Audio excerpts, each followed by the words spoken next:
तो संतों ने क्या कहा कि अपने मन को अंदर में लेके जाओ। शरीर में एक ही रास्ता सीधा जाता है जो हमारी रूह के लिए है, वो भटकने नहीं देता।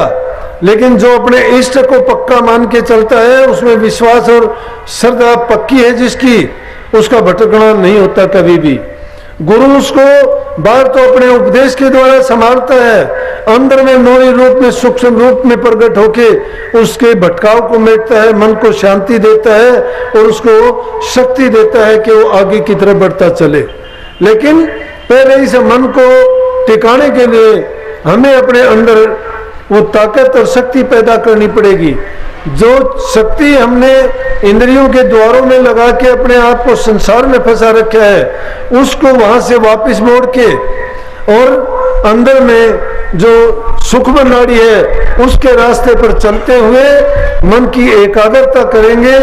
गुरु या जिसका भी तुम ध्यान करते हो, साधना करते हो, उसी में मन को ऐसे ढंग से लगाओ कि निर्विकल्प हो जाओ।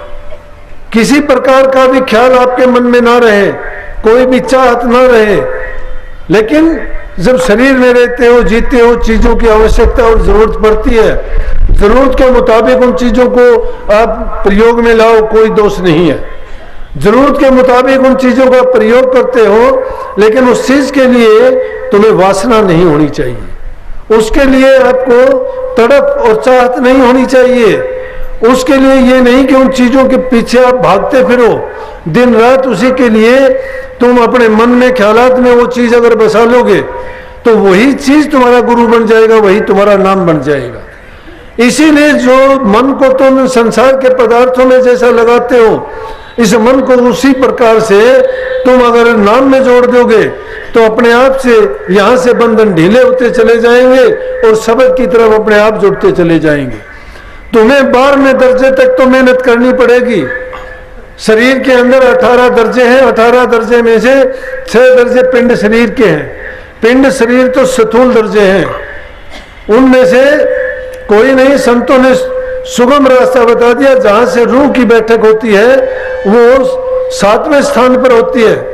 वो दोनों आंखों के मध्य में जहां बिंदी लगाते हैं, रूह की बैठक असली ये जगह है। इस जगह पर जब हम ध्यान को एकाग्र करते हैं, कबीर साहब कहते हैं मेरी बात ना मानो, उनकी बात मान के अपने मन को लगाओ उसमें। कहते हैं चांद सूरज एक एक घर लाओ, दाएं चंदा है बाएं सूर्य है। ये मैं बताता हूं, ऐसे बात सीखने से नहीं बनेगी, वो तो देखोगे करोगे जब बात बनेगी। लेकिन फिर भी एक ख्याल जब दिया जाता है तो आदमी उसको टटोलने की खोजने की कोशिश करता है। मैं भी उस कबीर साहब की वाणी की तरफ आपका ध्यान दिला के आपके अंदर वो कुरेद पैदा करना चाहता हूं, ताकि आप उस बहाने से अंदर में उस खोज के लिए अगर निकलोगे तो आपको जरूर उसका लाभ मिलेगा। तो कबीर साहब कहते हैं कि चांद सूरज एक के घर लाओ, सुषमन सेती ध्यान लगाओ, तेरे बेणी के संग समाओ, तब देखो गुलजारा है कर नैनो दीदार महल में प्यारा है।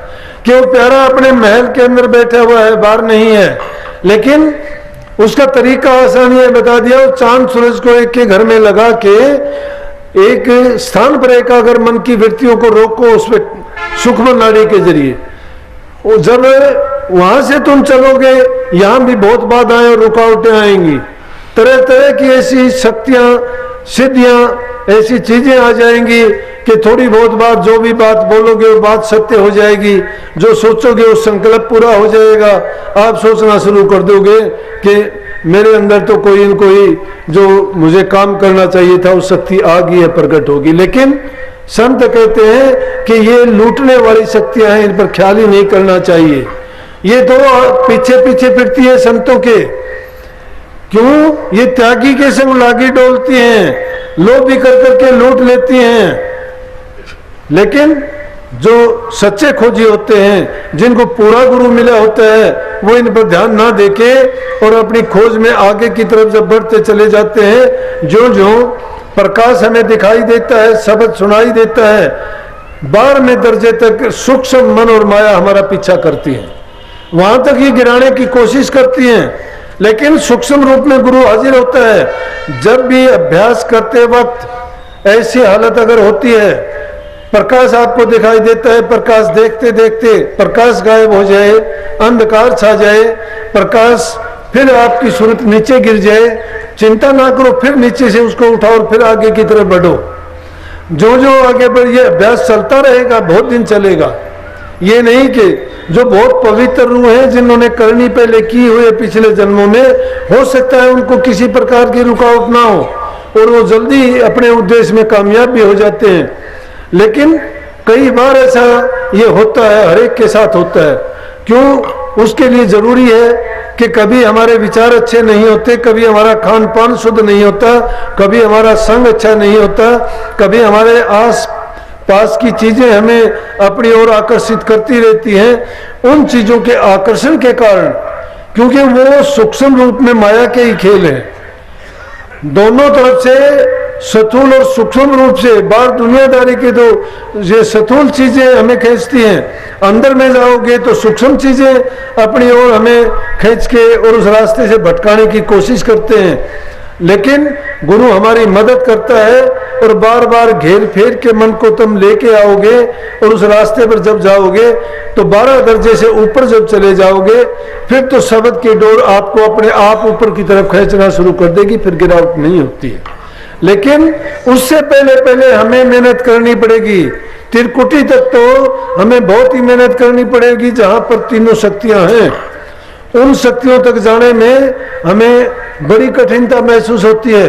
बड़े बड़े साधु, योगी और तपी यहाँ तक जो पहुंचे हैं, उन्होंने तप के माध्यम से भी, जप के माध्यम से भी उन मंजिलों को तय किया है। लेकिन जो सूरत शब्द के अभ्यासी हैं, वो धीरे धीरे करके जो जो आगे बढ़ते चले जाते हैं, उनको बिल्कुल सहज भाव से ही अपनी मंजिल मिल जाती है और वो दोनों काम कर लेते हैं। संसारी जीवन भी आराम से सुख से जीते हैं, क्योंकि वो संतुष्ट होते हैं।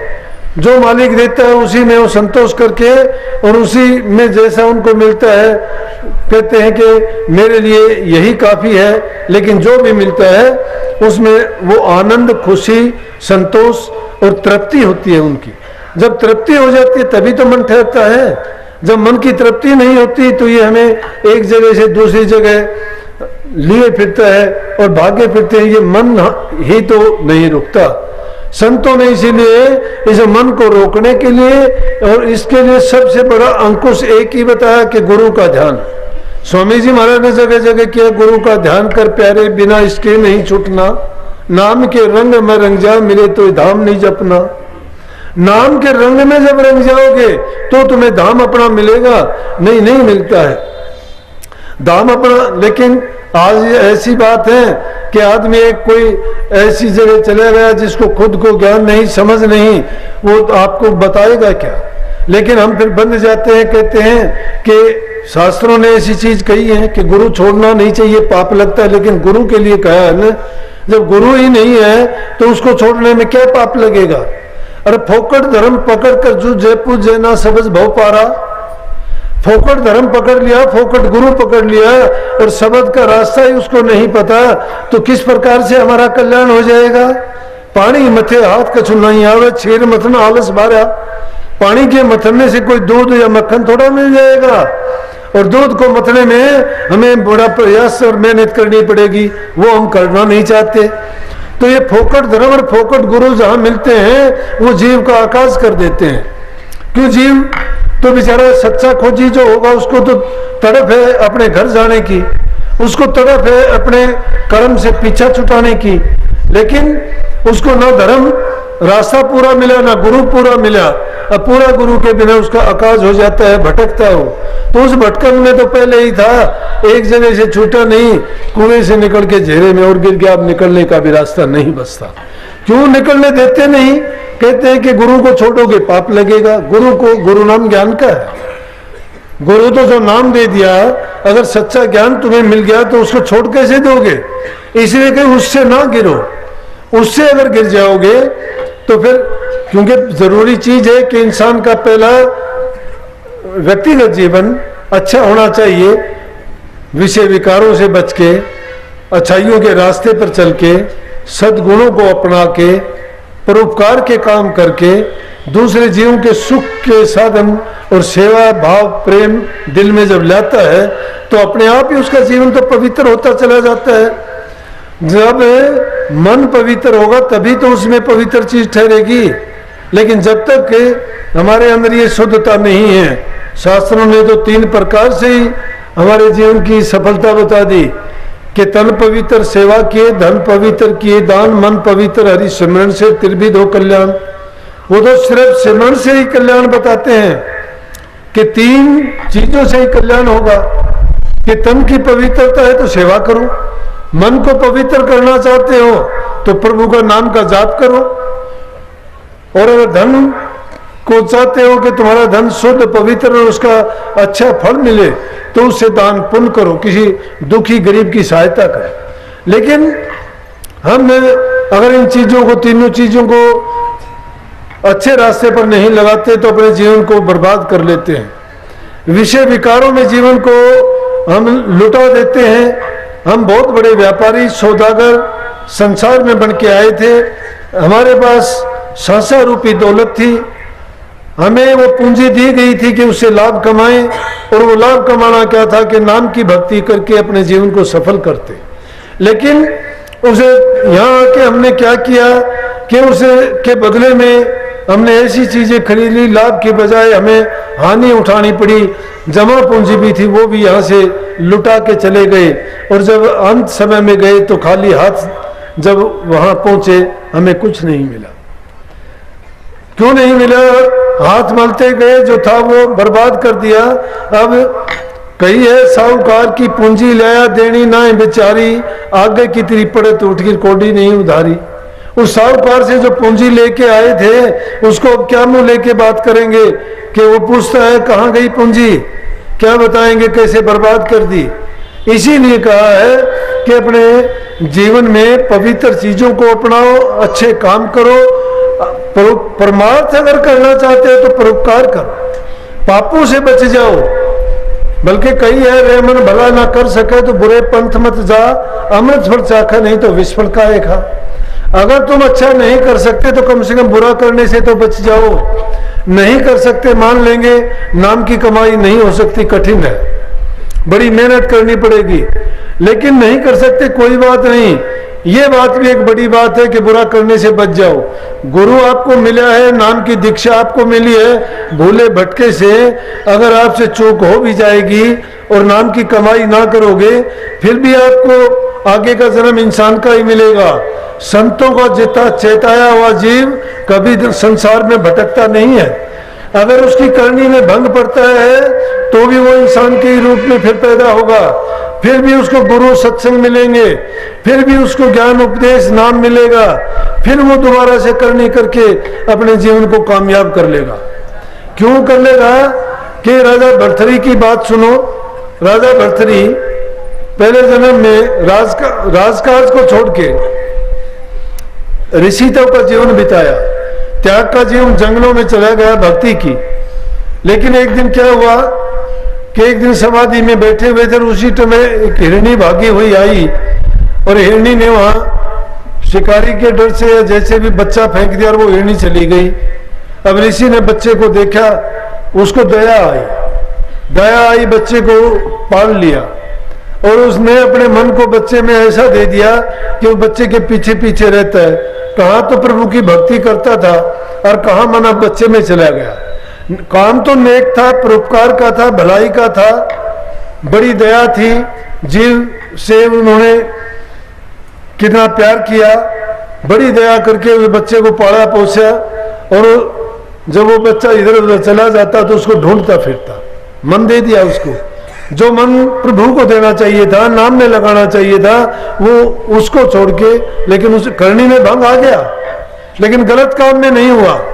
तो कहते हैं अगला जन्म भी राजा भर्तृहरि को हिरण का मिला, क्योंकि जहां आशा वहां बासा। आशा उसकी हिरण में चली गई और जब चौड़ा छोटा तो उसके बाद अगला जन्म जब हिरण का मिला, लेकिन उसमें ये खूबी थी कि हिरण का जन्म जरूर मिल गया, लेकिन अकेला बैठा रहता था, कभी हिरणों के झुंड में नहीं रहता। और अकेला जब बैठता तो प्रभु की भक्ति में नहीं रहता, क्योंकि उसको जो पीछे की करनी की हुई थी उसका लाभ उसको तब भी मिला। इसलिए संतों का चिताया हुआ जीव तो चाहे उसको कितने भी जन्म क्यों ना लेने पड़ जाए, जब तक उसका कल्याण नहीं हो जाता तब तक वो ये संसार में चाहे आता जाओ लेकिन उसको नाम भी मिलता जाएगा, सत्संग भी उसको मिलेगा, और जब तक उसकी करनी पूरी होके इस संसार से उसका पीछा नहीं छूट जाता तब तक वो उसी रास्ते पर रहेगा। तो इसलिए संत जिस जीव को चेताते हैं, जिसमें बीजा डालते हैं, वो बीजा काम करता है उसका। तो ये चिंता हमें नहीं करनी चाहिए, लेकिन जानबूझ के हमें कोई गलत काम भी नहीं करना चाहिए। देखो, माँ बाप से हमें जन्म मिलता है, उसकी सेवा नहीं करते। जिस माँ से जन्म लेते हैं, आजकल देखते हैं बूढ़े माँ बाप को घर से निकालते हैं, सेवा तो दूर की बात रही। जिससे हमें ये शरीर मिला उनका एहसान था। सबसे पहले माँ बाप अगर नहीं मिलते हमारा जन्म कहाँ से होता। जिन्होंने हमें जन्म दिया, सुख दुख कष्ट उठा के हमें पाला पोसा, इतना बड़ा किया, सब कुछ हमारे लिए उन्होंने अपना जीवन में जो कुछ कमाया हमारे लिए किया, और अब हम क्या करते हैं, उसके बदले माँ बाप को घर से निकाल देंगे। तो कौन सा दीन धर्म कहता है, कहाँ दया है हमारे दिल में? जो ऐसे माँ बाप को दुखी करता है उसका कहीं भी कभी भी, चाहे वो कितने सत्संगों में जाओ, कितनी पूजा पाठ करो, कितने गुरुओं पे सेवा चढ़ाओ, चाहे उनके पास रात दिन भागे फिरो, लेकिन उनका कल्याण कभी नहीं हो सकता। माँ बाप से बढ़ के कोई देवी देवता नहीं है। अगर तुम गुरु को खुश करना चाहते हो, परमात्मा को खुश करना चाहते हो, भक्ति का लाभ उठाना चाहते हो, तो अपने माँ बाप की सेवा करो। जो माँ बाप और सास ससुर की सेवा करोगे, मैं कहता हूं कि अगर वो खुश होकर तुम्हें दिल से जो आशीर्वाद देंगे वो ऐसा फलीभूत होगा कि आपको निहाल कर देगा। वो भी आपके पापों को हर लेंगे, आपको खुशी मिलेगी, शांति मिलेगी। लेकिन जो माँ बाप को दुख देता है उसको सुख कभी नहीं मिल सकता। मैं तो इतनी तक बताता हूं कि माँ का दूध पी के जो माँ को कष्ट देता है तो वो क्या है कि दूध हरामी है। अगर कोई किसी का नमक खा के उससे दगा करता है वो नमक हरामी है। और सबसे बुरा इंसान वो है जो गुरु से नाम लेके जो धोखा करता है, नाम को छोड़ता है या गुरु की आज्ञा और मर्यादा को तोड़ता है, उसका तो कभी भी कल्याण नहीं हो सकता। चाहे वो लाख कोशिश करो और चाहे वो कितने भी उपासना, पूजा पाठ, सेवा, कितने सत्संगों में जाओ, कितनी वो कोशिश करो, नाम में उसका मन नहीं ठहर सकता। पवित्र मन होगा वही नाम में लग सकता है, वही अंदर में जा सकता है। और जब तक हम बाहरी क्रिया हमारी अच्छी नहीं है तो अंदर में भी नहीं जा सकते। अगर अंदर में जाना चाहते हो, अगर तुम उस प्रकाश को देखना चाहते हो, अगर जीवित ही तुम ये चाहते हो कि आपको साक्षात्कार हो जाए मालिक का, उस साक्षात करने के लिए तुम्हें जरूरी है कि अपने जीवन में पहले सच्चाई, प्रेम, सेवा, सत्यता और परोपकार को लेके आओ। कबीर साहब ने यही तो बात कही है कि काम, क्रोध, मद, लोभ बिसारो, शील, संतोष, क्षमा, सद्धारो, कि उन चीजों को बिसार दो, उनको एक तरफ करोगे तभी तो तुम्हारे दिल में शील, सबर, संतोष आएगा। एक बार अच्छा करने की आदत डाल लोगे फिर आपको दोबारा से ये सोचने की जरूरत नहीं पड़ेगी, आप चाहते हुए भी किसी का बुरा नहीं कर पाओगे। इसलिए धर्म कहता क्या है, धर्म है क्या? यही तो धर्म है इंसान का कि जानबूझ के किसी का बुरा ना करो, जितना कर सकते हो अच्छा करो। स्वार्थ के लिए हम सारे काम करते हैं, परमार्थ के लिए जरूरी है कि परोपकार करें। परोपकार जो इंसान करना नहीं जानता तो वो परमार्थ में कामयाब नहीं हो सकता। परमार्थ का रास्ता सहल है, कठिन नहीं है।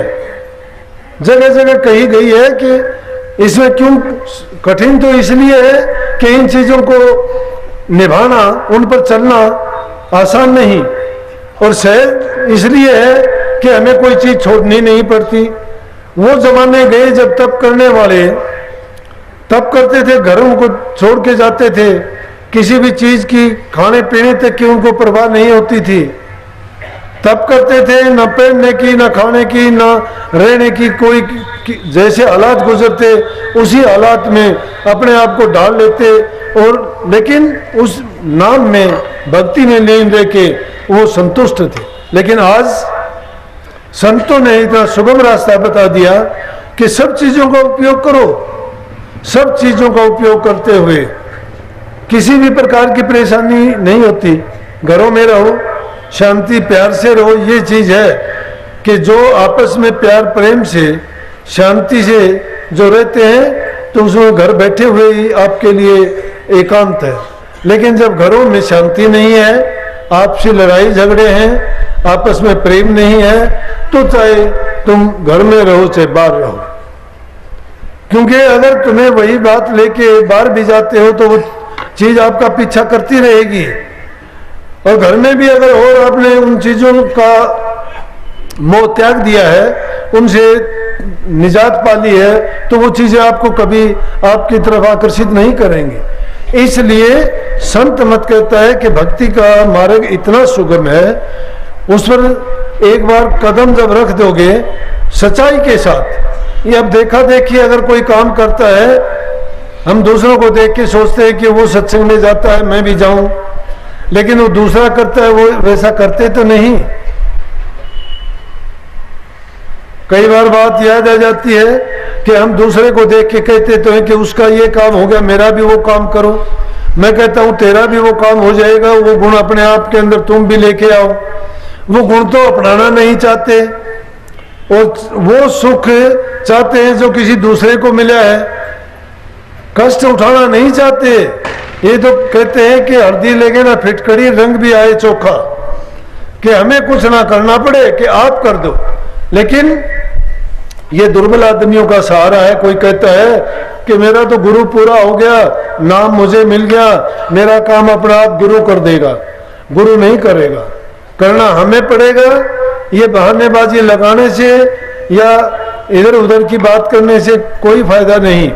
संत मत सच्चाई का रास्ता बताता है कि तुम सच्चे बनके जब रास्ते पे चलोगे, जो हमारे लिए करना है उसमें कैसी हेरा फेरी और चालाकी करते हैं। चलो मानते हैं दूसरे के लिए करे तो आदमी कर देगा, अरे जब हमारे लिए भी करते हैं उसमें भी चालाकी करते हैं।